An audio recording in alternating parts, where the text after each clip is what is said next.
Kollywood super star Rajinikanth last year box office దగ్గర Jailer తో తిరుగులేని కంబ్యాక్ ను సొంతం చేసుకుని ఓ రేంజ్ లో బాక్సాఫీస్ ను షేక్ చేసి సంచలన విజయాన్ని నమోదు చేయగా టోటల్ రన్ లో ఆల్మోస్ట్ 606 కోట్ల రేంజ్ మమ్మూత్ గ్రాస్ ను ఆ సినిమా సొంతం చేసుకుంది.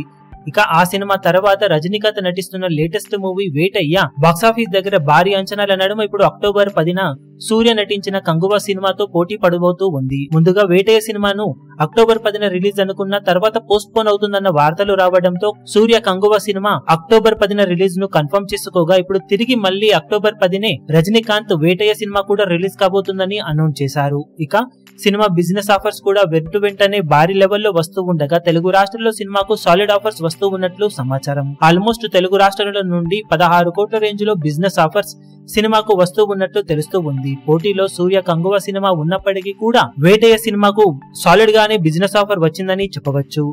లాస్ట్ ఇయర్ వచ్చిన జైలర్ మూవీ వరల్డ్ వైడ్ గా 600 కోట్ల గ్రాస్ ను అందుకుంటే తెలుగు రాష్ట్రాలలో 82 కోట్లకు పైగా గ్రాస్ ను అందుకుంది. కానీ మరీ బీభత్సమైన బిజినెస్ ఆఫర్స్ ఇప్పుడేమీ వేటయ్య సినిమాకు రావడం లేదు. కానీ 16 కోట్ల రేంజ్ బిజినెస్ అంటే సేఫ్ సైడ్ గానే వెళ్తూ ఉన్నారని చెప్పవచ్చు. మేకర్స్ కొంచెం అటు ఇటుగా 18 కోట్ల రేంజ్ రేటు కోసం ట్రై చేస్తున్నా ఓవరాల్ గా అటు ఇటుగా ఇప్పుడు 16 కోట్ల రేంజ్ రేటుకే సినిమా బిజినెస్ క్లోజ్ అయ్యే అవకాశం ఉందని సమాచారం. మరి బాక్సాఫీస్ దగ్గర అక్టోబర్ 10న రెండు బిగ్గెస్ట్ కోలీవుడ్ మూవీస్ మధ్య పోటీలో ఏ సినిమా బాక్సాఫీస్ దగ్గర జోరును చూపెడుతుంది, తెలుగు రాష్ట్రాల్లో ఏ సినిమా దుమ్ము లేపుతుందో చూడాలి. ఇప్పుడు ఈ వీడియో మీకు నచ్చినట్లయితే లైక్ చేయండి, షేర్ చేయండి, ఛానల్ ను సబ్స్క్రైబ్ చేయడం మాత్రం మరవకండి. ఏ చిన్న అప్డేట్ ను మిస్ అవ్వకూడదు అనుకుంటే బెల్ ఐకాన్ ను ప్రెస్ చేయండి.